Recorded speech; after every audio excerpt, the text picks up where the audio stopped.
Hi hello नमस्कार। आपल्या चॅनलवरच्या आणखीन एका नवीन व्हिडिओमध्ये मी ज्योती तुम्हा सर्वांचे मनापासून स्वागत करते। उन्हाळा सुरू झाला की पापड, कुरडया तसेच उपवासाचे पदार्थ करायला घराघरात सुरुवात होते। ज्योती सिंपल रेसिपीमध्ये आज आपण उपवासाचेच म्हणजेच बटाटा आणि साबूस तांदळाचे पापड कसे बनवायचे ते पाहणार आहोत।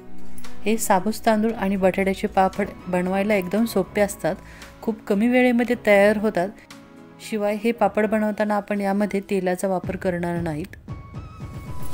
हे पापड बनवायला एकदम सोपे आहेत आणि हे पापड उपवासालाच नाही तर मधल्या वेळेत कधीही भूक लागल्यानंतर खाऊ शकतो।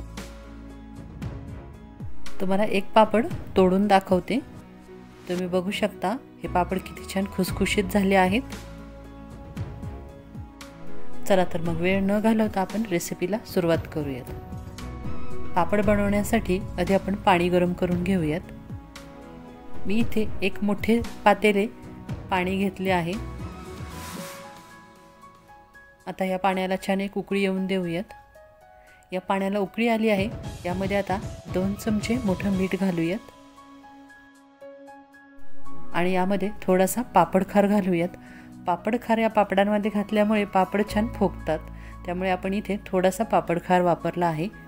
आता या पाण्यामध्ये आपण भिजवलेला शाबूस तांदूळ घालूयात। मी इथे 1 किलो शाबूस तांदूळ रात्रभर भिजवून घेतला आहे। हा शाबूस तांदूळ आता आपण पाण्यामध्ये छान शिजवून घेऊयात। शाबूस तांदूळ शिजवत असताना हा नेहमी ढवळत राहायचं, नाहीतर बऱ्याचदा शाबूस तांदूळ भांड्याला किंवा पातेल्याला खाली चिटकण्याची शक्यता असते, त्यामुळे हा शाबूस तांदूळ शिजवताना नेहमी ढवळत राहायचं। यावरती आता आपण झाकण ठेवूयात आणि हा शाबूस तांदूळ छान शिजवून घेऊयात। चेक करूयात आता शाबूस तांदूळ शिजला आहे का। शाबूस तांदूळ आपला हलकासा शिजला गेला आहे। तुम्ही बघू शकता जे पाणी पातळ होते ते पाणी आता घट्टसर व्हायला सुरुवात झाली आहे। आता या स्टेजला आपण यामध्ये खिसलेला बटाटा घालूयात। मी इथे 1 किलो शाबूस तांदूळसाठी 250 ग्राम बटाटे खिसून घेतले आहेत। तुम्हाला बटाटे आवडत नसतील तर तुम्ही बटाटे नाही घातले तरी सुद्धा चालतील। आता हे छान मिक्स करून घेऊयात।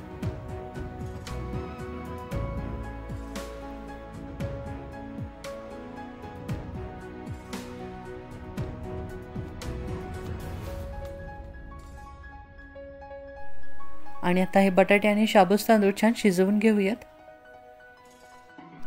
चेक करूयात आता शाबूस तांदूळ आणि बटाटे शिजले आहेत का। तुम्ही बघू शकता शाबूस तांदळाचा कलर बदलला आहे, म्हणजे शाबूस तांदूळ छान शिजला गेला आहे आणि शिवाय पीठही घट्ट झाले आहे, म्हणजेच आपला शाबूस तांदूळ आणि बटाटा एकदम परफेक्ट शिजला गेला आहे। आता आपण पापड बनवायला सुरुवात करूयात। आता या बॅटरचा आपण थोडासा भाग एका पातेल्यामध्ये काढून घेऊयात आणि हे शिल्लक राहिलेले पीठ झाकून ठेवूयात। पापड बनवण्यासाठी अशा पद्धतीने मी एक प्लास्टिकचा कागद घेतला आहे। आता यावरती आपण पळीच्या साहाय्याने पापड घालूयात। पापडांची साईज तुम्ही तुमच्या आवडीनुसार लहान मोठी करू शकता। अशा पद्धतीने पळीच्या साहाय्याने पापड घालून घ्यायचे।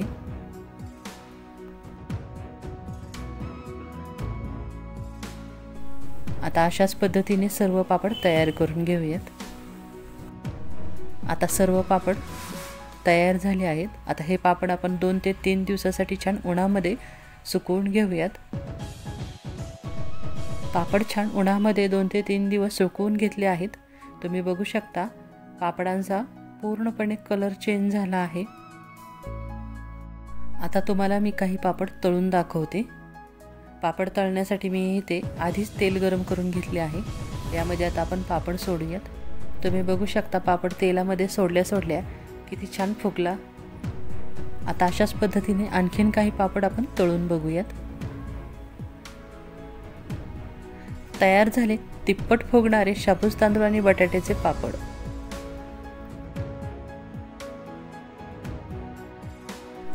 तुम्ही बघू शकता पापड किती छान पांढरे शुभ्र तयार झाले आहेत। ही रेसिपी घरी नक्की ट्राय करा। तुम्हाला ही रेसिपी कशी वाटली मला कमेंटमध्ये नक्की सांगा। रेसिपी आवडली असेल तर व्हिडिओला लाईक करा आणि हो तुमच्या मित्रमैत्रिणींबरोबर ही रेसिपी नक्की शेअर करा।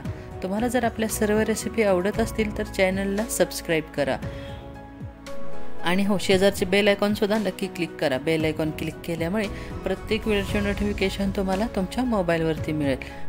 त्यामुळे तुमचा कोणताही व्हिडिओ स्किप होणार नाही. चला तर मग पुन्हा भेटूया अशा छानशा आणि नवीन रेसिपीबरोबर. तोपर्यंत मस्त खा आणि स्वस्त राहा.